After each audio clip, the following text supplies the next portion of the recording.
What was that movie? You know the one. It's got the main character who's this guy, and there's this prophecy that he'd be the chosen one. Oh, it was. No. Oh.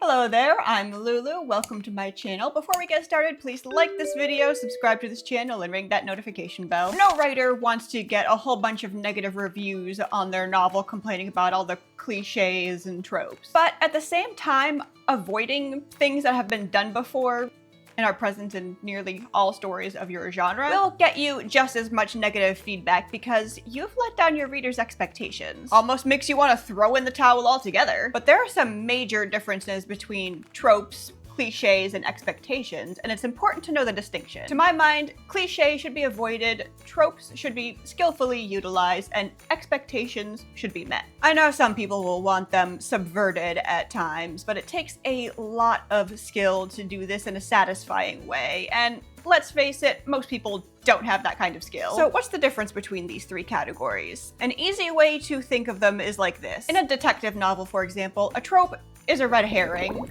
A cliche is if the butler was the one who did it, and the expectation is that the detective will solve the mystery at the end. Yes, the red herring could be considered an expectation, but that's a matter for debate, and feel free to debate me in the comments. For now, let's dig into the nitty-gritty of these categories. First, we'll talk about tropes. Tropes are not in and of themselves a bad thing to be avoided at all costs. As my editor told me, if you avoid all tropes, you won't have a story. Tropes are just common storytelling devices and motifs, and every single story ever is full of them. Whether it's a chosen one, a rags to riches arc, the hero's journey, or it turns out friendship was the real treasure all along. Tropes are prevalent in everything. They are the Legos we build our stories with. The skill with which you use those building blocks is the vital part of the equation. But what happens when a trope is done so often and so similarly that it almost becomes parody? Is the detective in your novel a hard-boiled alcoholic divorcee?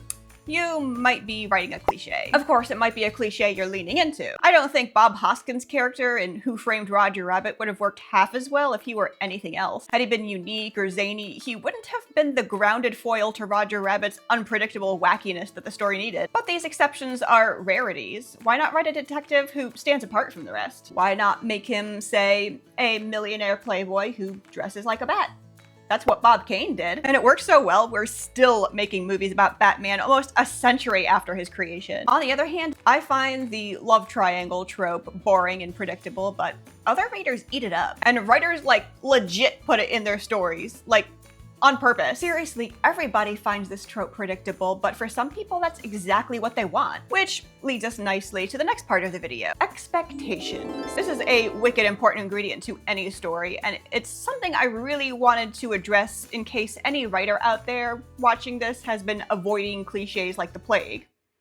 Maybe I should have used a less cliche phrase there. They've been avoiding all cliches like I avoid reading books with love triangle tropes. And I understand the fear. Writing a novel takes years, and I wouldn't want to put all that work into it just to get a review that labels it as cliched and derivative. But first off, nothing is completely original. Secondly, just because it's been done before doesn't mean it's cliche. Thirdly, if you avoid all story elements that have been done before, you are going to let your readers down. Because readers have expectations for all the various genres and they want them to be met. Have you ever watched a horror movie where the ghost or demon or alien or knife-wielding maniac was defeated and then stayed defeated? No?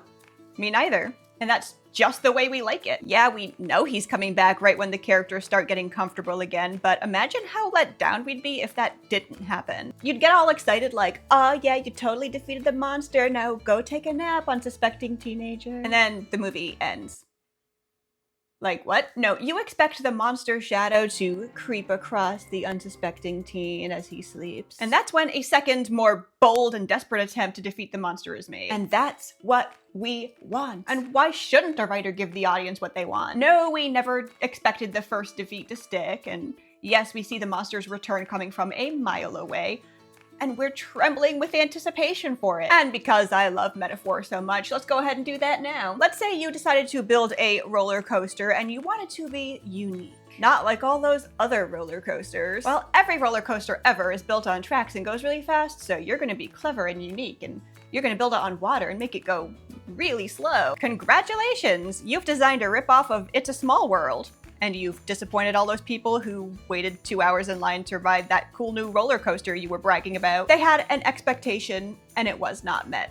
0 stars, would not recommend. On the other hand, of course you don't want to design roller coasters that are all the same. That would be boring and no one would show up to your theme park. But they also won't show up if you don't give them the expected speed, drops, loops, and twists that they came for. How you employ those expectations is what makes for a great ride. And that's the point that I really want to hammer home. It's okay if it's been done before, just do it in a way that's uniquely you. Because while nothing is original and everything has been done, it's never been done by you. If you do it Tolkien's way, or Agatha Christie's way, or Stephen King's way, you'll fall into using cliches. Do it your way. Show it from your perspective. Send your readers on a wild roller coaster ride that's full of thrills and surprises, yet is still everything they'd hoped for all along. But that's just this writer's opinion. Would you guys define cliches, tropes, or expectations differently than I did? Which tropes do you love no matter how cliche they've become, and which ones do you despise? I myself am perfectly okay with a good old-fashioned chosen one, but yeah, the love triangle trope could just